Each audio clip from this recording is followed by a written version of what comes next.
Olá, olá, meus irmãos, a graça e a paz seja com você. Que alegria no nosso coração poder estar aqui mais uma vez. Obrigado você que está assistindo o meu vídeo aqui no canal. Se você é novato, eu quero te pedir, como sempre tenho feito, que faça a sua inscrição no canal, nos ajude a alcançar mais pessoas. O meu muito obrigado a você que sempre está por aqui. Chegamos ao final de mais um trimestre da Escola Bíblica Dominical, onde nós estamos estudando sobre o livro de Jó. Já foram 12 lições, portanto hoje é a lição de número 13, última lição que nós estaremos estudando sobre o livro de Jó. Foi um importante trimestre e com certeza você e eu, todos nós, crescemos na graça e no conhecimento juntos, conhecimento da palavra de Deus. É isso que de fato nós precisamos nesses últimos dias. Uma vinhetinha rapidinho do canal e eu continuo com você.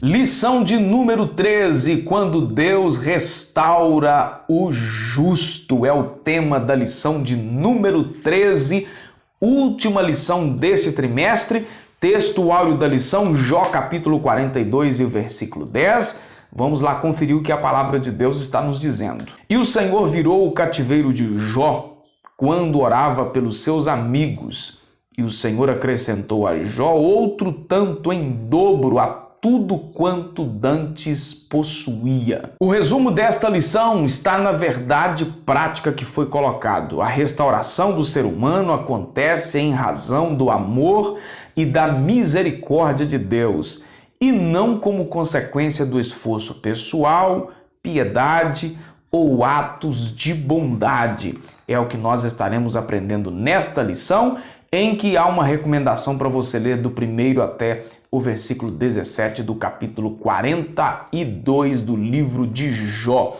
que visa então mostrar o grande amor de Deus, evidenciado pela restauração de tudo aquilo que Deus deu a Jó agora nesse seu segundo estado. Nesta lição trataremos sobre a restauração de Jó e veremos que ela se dá quando Jó se humilha diante de Deus e intercede então pelos seus amigos. Nós vamos constatar nessa lição que o testemunho de Deus sobre Jó provou ser verdadeiro e seus amigos tiveram que se retratar. Foi o que aconteceu de fato no desfecho dessa história muito interessante que Jó viveu. Os capítulos 38, 39 e 40 demonstram como Deus expôs a Jó a sua onipotência na criação e sabedoria em preservá-la.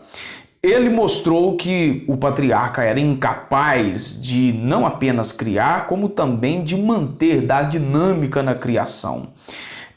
Se ele não era capaz de criar nada, de fazer nada, então que direito tinha para criticar os caminhos de Deus, para questionar os caminhos de Deus, não é?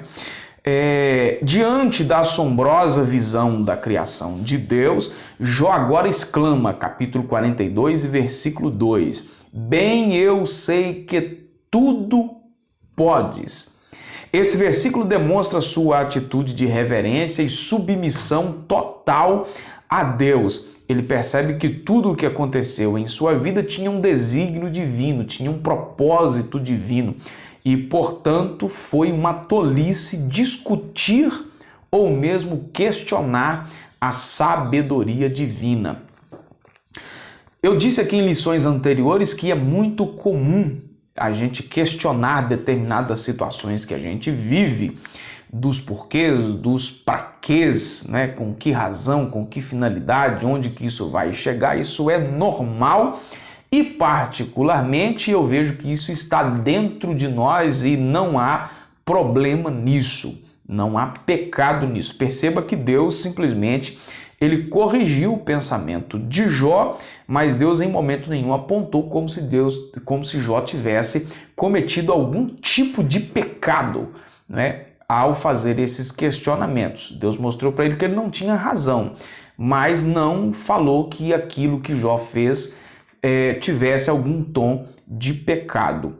Mas o grande problema é que às vezes a gente questiona em determinados momentos e aí depois, com o passar do tempo, a gente percebe que de fato aquilo tinha um propósito de Deus.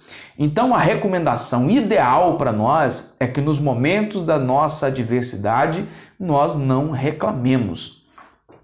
Passamos a provação, passamos a adversidade e fica o aprendizado, fica a maturidade, como eu já citei aqui em outras aulas.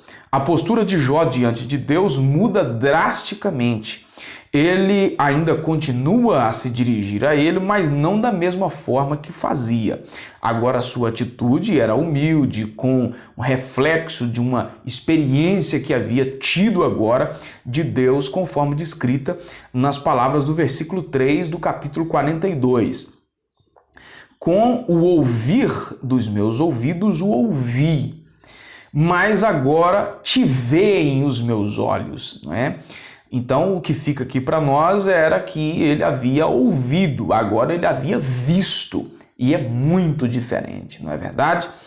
Para Jó, Deus era conhecido apenas de ouvido, mas agora o patriarca viu o Criador. Não podemos nos contentar com o conhecimento teórico acerca de Deus, mas devemos experimentá-lo. Sempre que eu tenho oportunidade, principalmente nas minhas ministrações, eu tenho dito, a gente não pode ter conhecimento de Deus apenas superficial.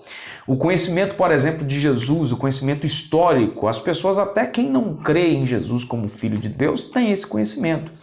O Jesus histórico está estampado nas páginas dos livros de história, não é? Todo mundo um dia estudou alguma coisa acerca de Jesus. Até os ateus, quando vai fazer alguma referência de alguma data, algum acontecimento ao longo da história, ele é obrigado, pelo acontecimento histórico, dizer, olha, isso aqui aconteceu tantos anos antes de Cristo ou tantos anos depois de Cristo.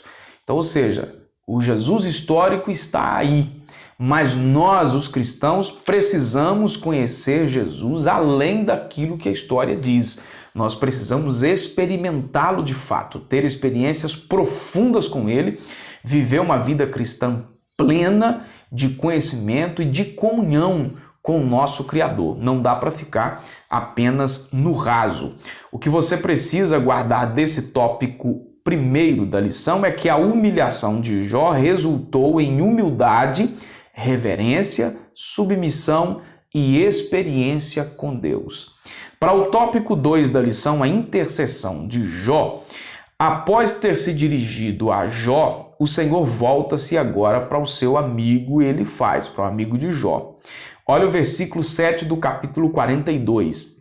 A minha ira se acendeu contra ti, contra os teus dois amigos, porque não disseste de mim o que era reto como o meu servo Jó.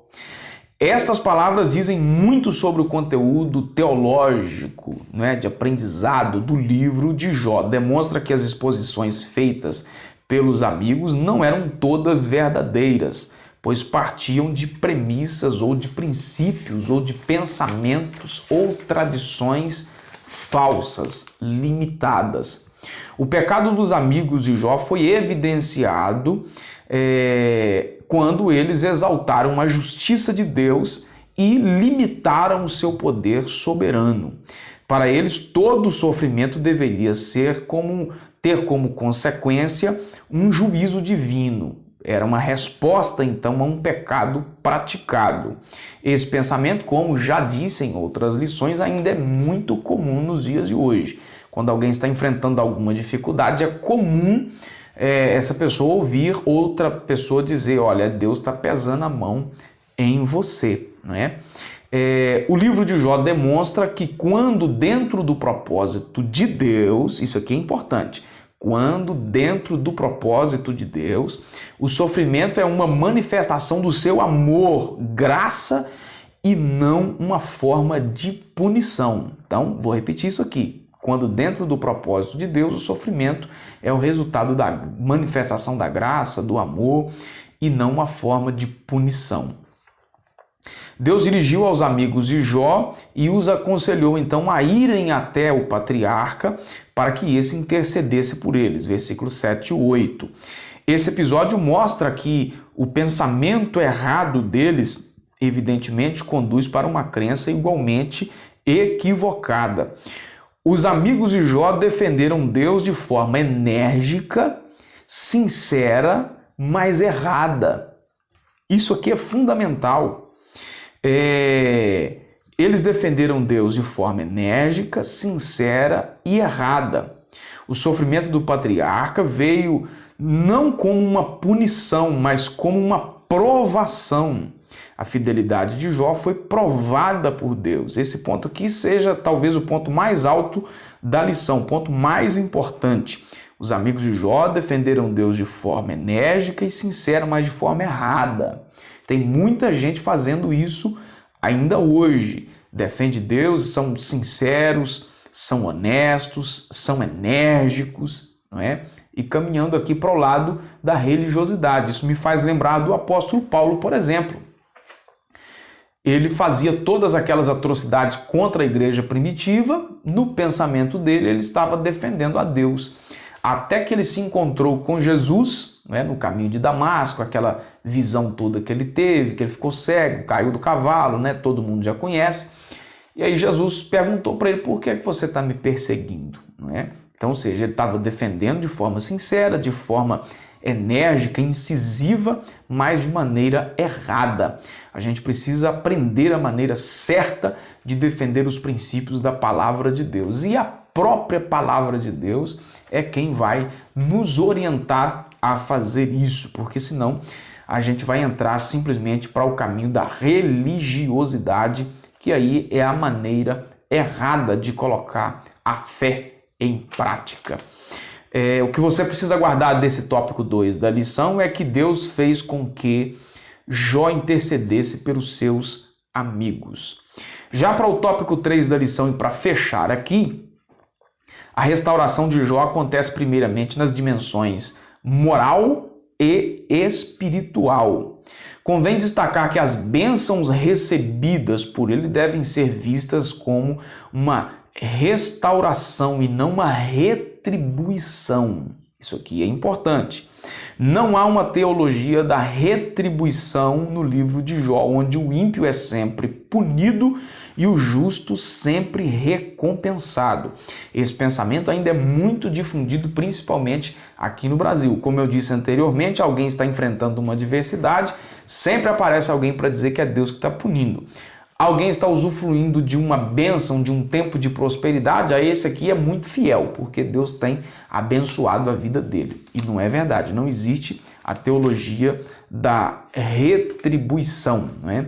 A lição moral e espiritual do livro de Jó é que Deus abençoa os homens porque os ama e não porque são envolvidos numa espécie de troca em que prevalece uma barganha espiritual. O grande problema da teologia da retribuição é que você vai colocar Deus como se fosse aí uma espécie de um cambista, né?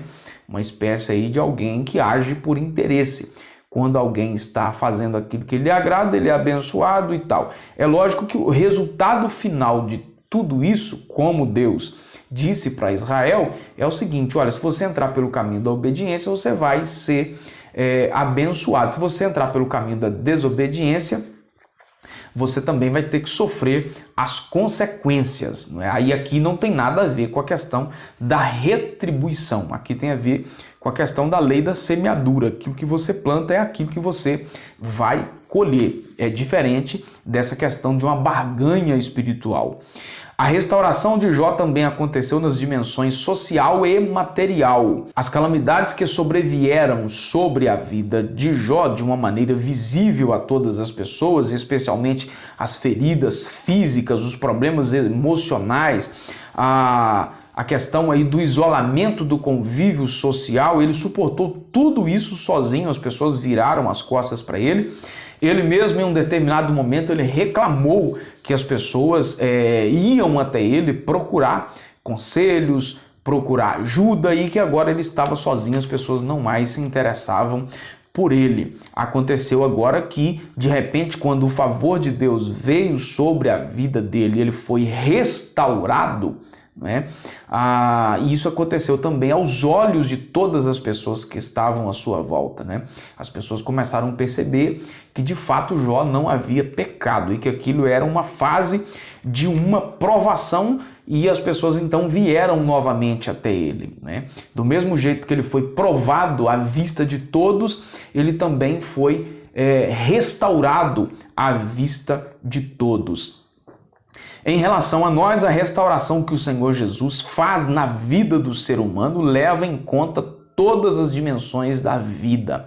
Ele restaura a vida emocional, moral, espiritual, material, trazendo dignidade a todos nós. É isso que Jesus faz. O salmista declarou que o Senhor o arrancou de um charco, de um lamaçal horrível e firmou seus pés sobre uma rocha.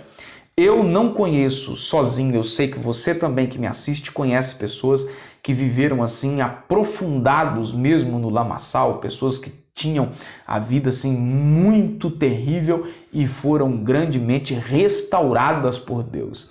Tiveram uma transformação extraordinária. É isso que Jesus faz. A proposta do Evangelho é essa, tá certo? Permitamos que o Senhor opere isso na nossa vida a cada dia. O que você precisa guardar desse tópico 3 da lição é que a restauração de Jó se deu nas esferas moral, espiritual, social e material, ok? Chegamos ao final de mais um trimestre da Escola Bíblica Dominical, das lições bíblicas da CPAD. Obrigado você que tem nos acompanhado até aqui. Continuaremos firmes juntos no próximo trimestre. Deus te abençoe, fique na paz.